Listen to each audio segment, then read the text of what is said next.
Cioè noi oggi abbiamo uno scenario di 52 persone in terapia intensiva, ma se ci togliessimo tutti i vaccinati e li trasformassimo in non vaccinati, oggi ne saremmo al collasso dentro per gli ospedali. Questo è il punto di partenza per il presidente del Veneto Luca Zaia nei giorni in cui la quota di posti letto in terapia intensiva si aggira attorno ai 50, cifra limite per passare nella fase 2 dell'emergenza. In questo momento siamo a 48, quindi un po' in riduzione rispetto a 2 giorni fa.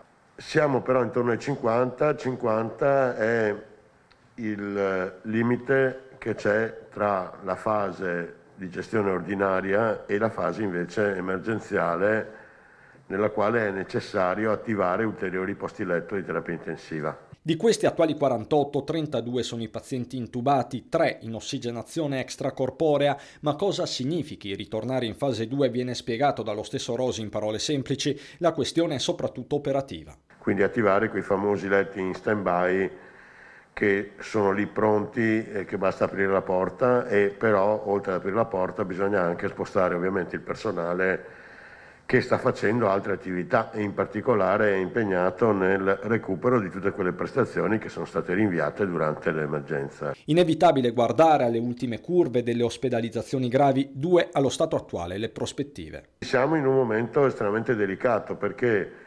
se continua come ha continuato negli ultimi 15 giorni, questa soglia la supereremo. Se procede come sta procedendo in questi ultimi 2 giorni, restiamo sotto il livello di allarme.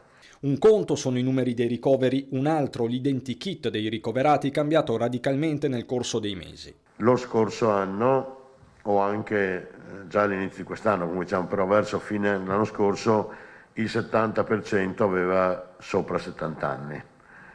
Oggi il 58% ha meno di 50 anni. Tra questi, nelle settimane scorse, anche un 21enne ricoverato a Verona in gravi condizioni dopo essere rientrato dalla Spagna, un quadro più in generale che si spiega solo alla luce della vaccinazione di massa e ancora più chiaro se si considera l'evoluzione dal mese di maggio. Se noi guardiamo i pazienti che abbiamo ricoverato dal 1° maggio, che sono 257, di questi 257 quelli che avevano completato il ciclo vaccinale erano 18. Fotografia ancora più realistica se guardiamo ai decessi.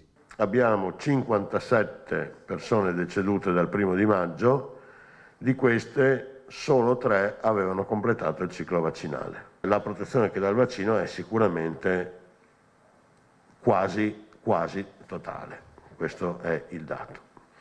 Vi ricordo di nuovo che se avessimo tutti vaccinati avremmo 7 pazienti oggi in terapia intensiva. E quindi anche quei famosi 54 morti ce li saremmo risparmiati.